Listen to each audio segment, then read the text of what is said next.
Okay, guys, gals, start off with giving kudos to UNR. I thought they came out angry and played like they lost the first time, and they were very aggressive offensively, shot the you-know-what out of the ball, and were just very good in the first half. I think they were 9 for 13 or 9 for 14 or something like that.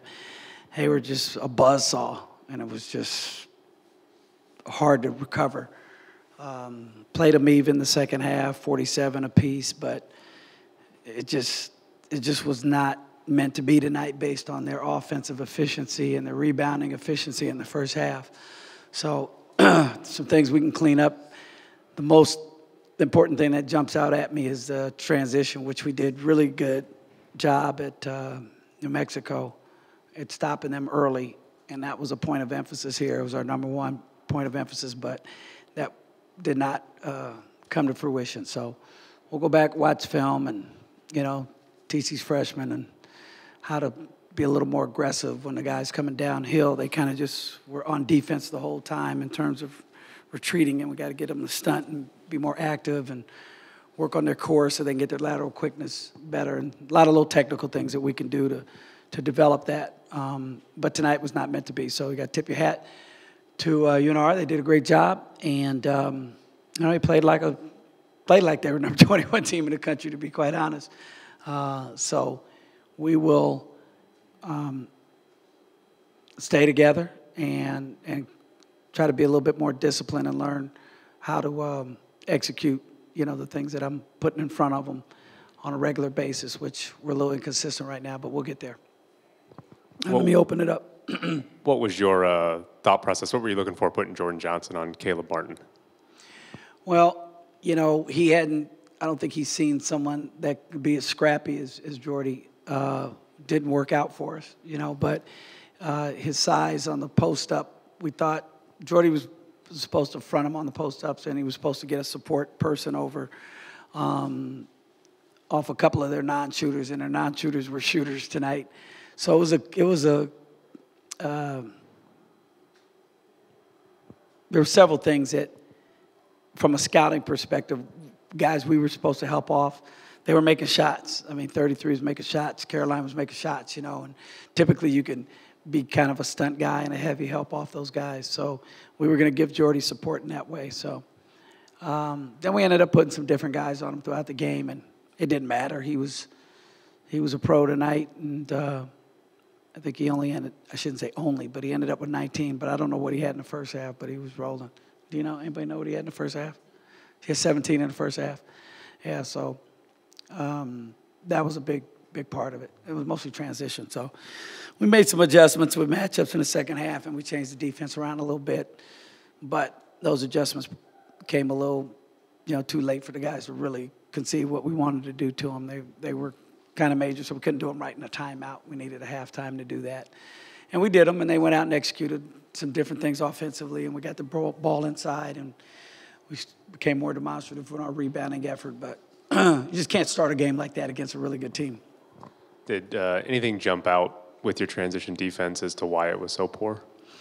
Just the one-on-one defense. I thought that it was pretty clear who did what. I thought we did a good job of explaining that, but obviously not well enough, because when we said a guy's a driver or a guy's a shooter, you have to guard him accordingly, and we gave up threes that, it was too much space. You have to run those guys off the line. And they made a couple of them that were right in their face. But, the old saying about once a guy gets hot and the rim gets bigger, it's pretty much true. And the shooters are shooting with confidence, which they were. So,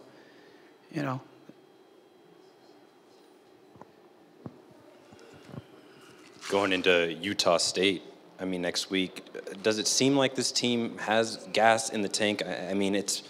It's been quite a few losses in a row, and this loss at home to the in-state rival, right. Utah State, a team that the Rebels lost against earlier this season.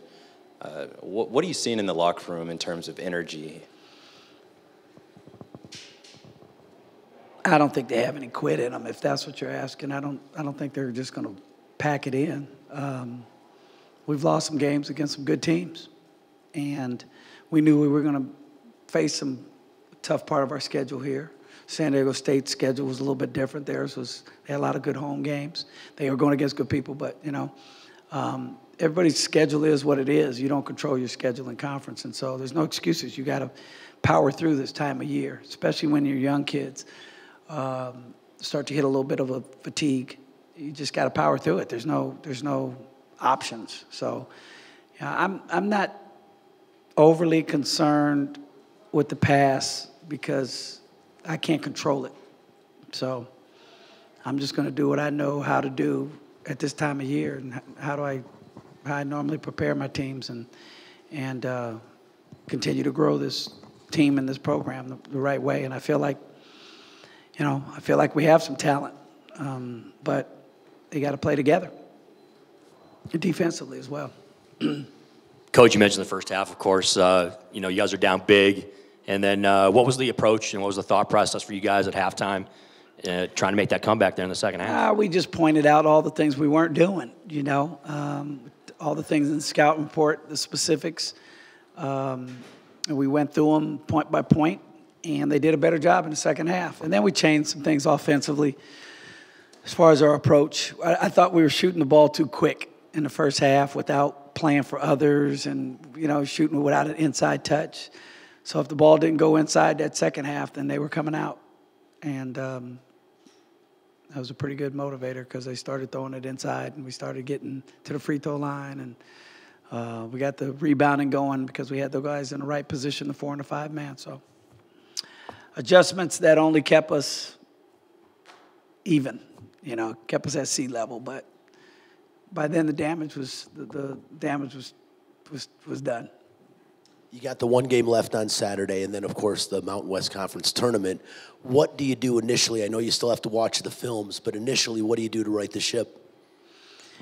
Well, you know, first thing you got to do is you got to visit with the guys and make sure that they're mentally in a good place. And you can tell some of those things in conversations with them. So we'll visit with them to make sure they understand that we can give them the confidence. And, you know, we'll do some things to show them how they played against Arizona and show them how they beat, you know, Utah, and try to regain and recapture some of their swag and their mojo. For lack of a better word, we gotta get that back.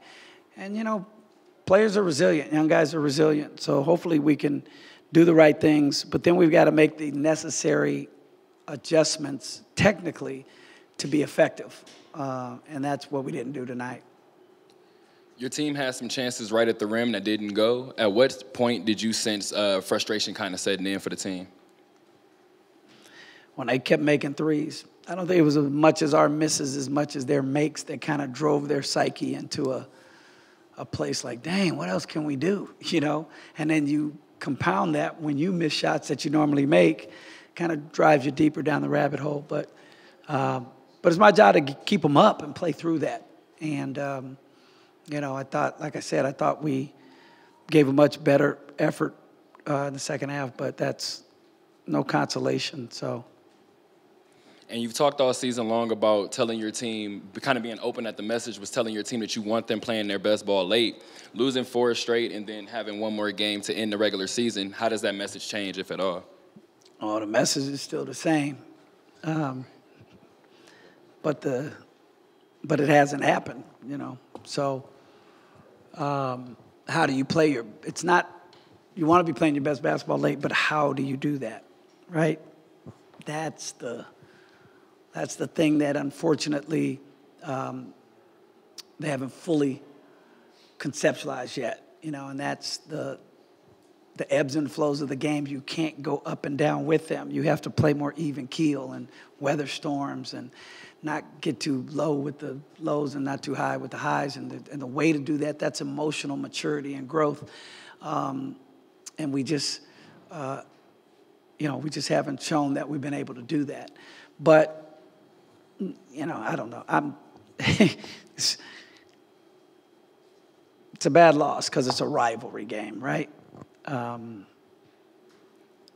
you can find all the silver linings, things, and you want, but at the end of the day, you want to beat your rivals. So it's painful, but we've got games ahead of us, and we've got opportunities and potential special memories that we could still make. So you got one choice, or two choices. You hang your head, or you knock the dust off and get a little upset and play a little harder and dig down a little deeper. And that's it. You don't have any other options. And then the season's over one way or another. It's only going to be one, the NIT champion and the NCAA champion that's going to celebrate at the end of this season. Everybody else there's going to be crying in the locker rooms across the United States. So how long can you keep playing? That's our goal, to keep playing. And I don't care what the records are going into the Mountain West Conference tournament. There will be a few conferences across the country that the number 1 or the number 2 seed or 3 or 4 seed is not going to win the conference tournament.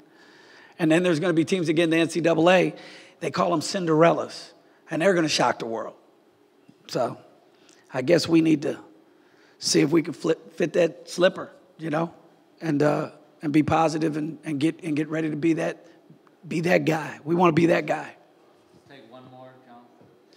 Coach, what kind of challenge is it for you personally, finding those motivators, reaching a discouraged team with a finite number of days left? Personally, I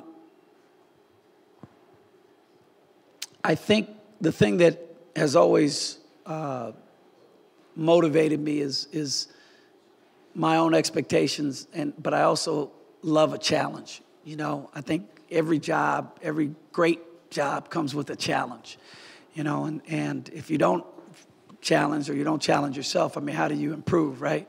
So our backs are against the wall a little bit. So I got to dig down into my bag of tricks and see what we can do to finish this thing strong. So it's a challenge that I think I'll be up for, and my staff will be up for, and I guess in a few short days we'll see. Thanks, Coach. Okay.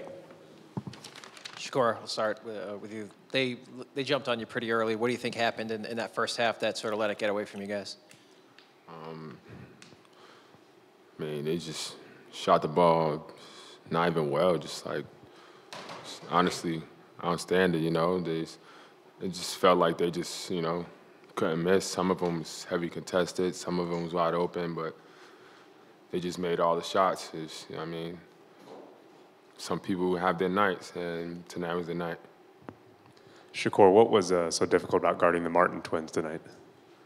It wasn't really nothing. They just number 11 just goes downhill. He just uses his body very well. He's a good player. And number 10 is a very good player too. He was like 5 for 6 in the first half, so that really put them on a roll and went out there and they just played great. I tip my hat off to them, and I give them respect.